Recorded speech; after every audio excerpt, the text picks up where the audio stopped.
Apa hukum orang yang keluar air mani melalui mimpi?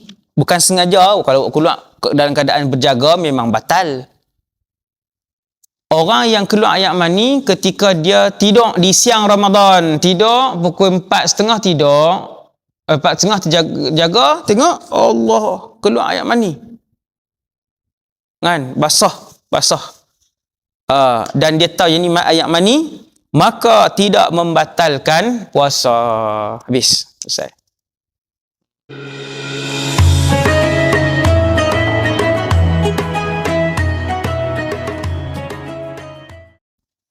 Air mani, bermimpi dan keluar air mani.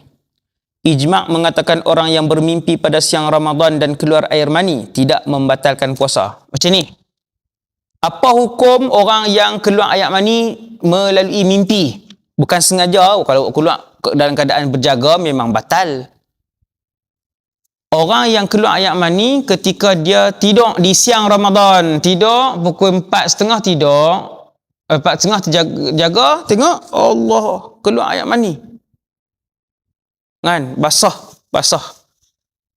Dan dia tahu yang ni air mani, maka tidak membatalkan puasa. Habis. Selesai.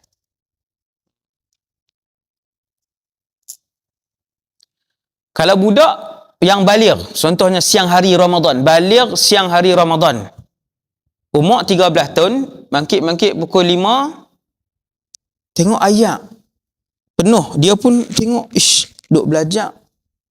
Macam yang ni macam ayat mani, pergi tanya ayah dia. Kan? Ayah dia tahu lah, ayat mani ni tak buah hancing kan, memang ayat mani macam mana? Pukul 5 dah. Kan? Budak tu, contohlah kita kata dia tak puasa hari tu, memang dia tak puasa sebab belum baligh. Dia tak puasa. Adakah dia wajib berpuasa? Jawapan dia tidak wajib berpuasa pada hari tersebut. Dan tidak wajib qada. Dan dia wajib menahan diri daripada makan dan minum sahaja.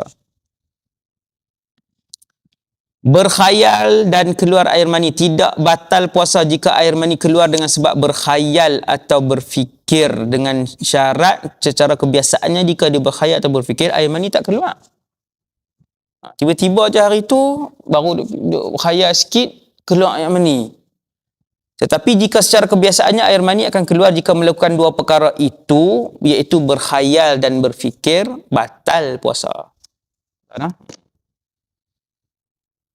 Okey, yang tu berkhayal ataupun berfikir, kan? Keluar air mani. Tidak batal puasa. Itu tidak batal puasa. Tetapi, saya ulang sekali, jika secara kebiasaannya air mani akan keluar jika melakukan dua perkara itu, iaitu berkhayal dan berfikir atau berfikir, maka batal puasanya. Okey. Keluar air mani selepas subuh. Yang ni tajuk suami isteri. Bersedap-sedap, beristimtak di antara satu sama lain jika seseorang mencium, memegang, bersentuhan kulit atau bermanja-manja dengan isterinya dan berhenti melakukannya sebelum subuh. Sebelum subuh tu berhentilah. Ni maksudnya sahur awal lagi lah ni. Habis sahur 5.30, duduk atas katil dua orang, nak tunggu subuh, duduk rehat sat. Rehat-rehat gatai. Kan? Tangan duduk merayap. Pergi pegang hak ni pula ke, macam mana ke? Tak tahulah, macam-macam kan tajuk. Lepas tu berhentilah takat 15 minit je. Bukan dia mereka tidak berjima. Mereka hanya istimtak, berseronok-seronok, pegang, cium sikit-sikit macam itulah. Kemudian terkeluar air mani selepas masuk subuh, maka ia tidak membatalkan puasanya. Sebab dia berhenti dah. Dia dah berhenti dah sebelum subuh tu. Maka bangun pergi jalan, minum air sikit apa semua, kena dekat subuh dah, lagi 15 minit. Masuk nak mandi, sampai azan mandi biasa je. Tengok-tengok sedang air mani keluar. Iaitu tidak membatalkan puasa dia. Jika seseorang mencium isterinya dan berhenti melakukannya tetapi masih ada syahwat yang berpanjangan lalu keluar air mani, batal puasanya. Jika ketika berhenti tadi syahwat sudah tidak ada lagi lalu keluar air mani, ia tidak membatalkan puasanya. Hak ni beza dia hak peringkat kedua dan ketiga ni bersyahwat dengan tidak bersyahwat. No? Kalau keluar air mani itu dalam keadaan masih bersyahwat, berpanjangan, maka batal puasa dia. Jika ketika berhenti tadi syahwat sudah tidak ada lagi, lalu keluar air mani, ia tidak membatalkan puasanya. Okey, kemudian kahak. Hukum menelan kahak khilaf kepada dua pendapat. Batal dan pendapat ini lebih kuat. Menelan kahak yang berada dalam mulut membatalkan puasa. Begitu juga menelan kahak yang telah keluar dan sampai ke had yang zahir, iaitu makhraj huruf ha, batal puasanya. Kahak dia keluar telan balik, batal puasa. Pendapat yang lebih kuat. Pendapat lain mengatakan tidak batal. Mengeluarkan kahak daripada otak tidak membatalkan puasa. Kemudian muntah. Muntah batal tak puasa? Muntah tidak sengaja tidak membatalkan puasa. Ijma' mengatakan muntah. Istiqa'ah. Bukan. Dia daripada perkataan qai'.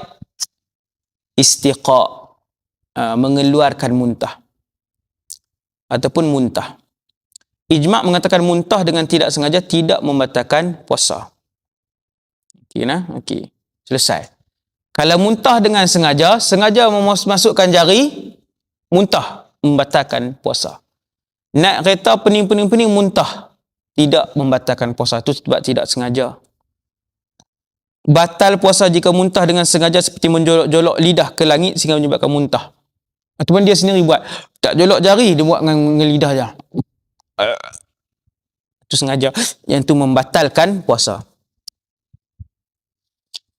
Muntah kerana batuk tidak batal puasa jika muntah disebabkan batuk kerana ia tidak termasuk muntah dengan sengaja. Batuk terlampau banyak sampai muntah, itu tidak membatalkan puasa. Kemudian air madhi. Ma'ul madhi. Air madhi. Orang yang keluar air madhi ketika berpuasa tidak batal puasanya. Air madhi ialah air yang keluar ketika kemaluan kubul lelaki ataupun perempuan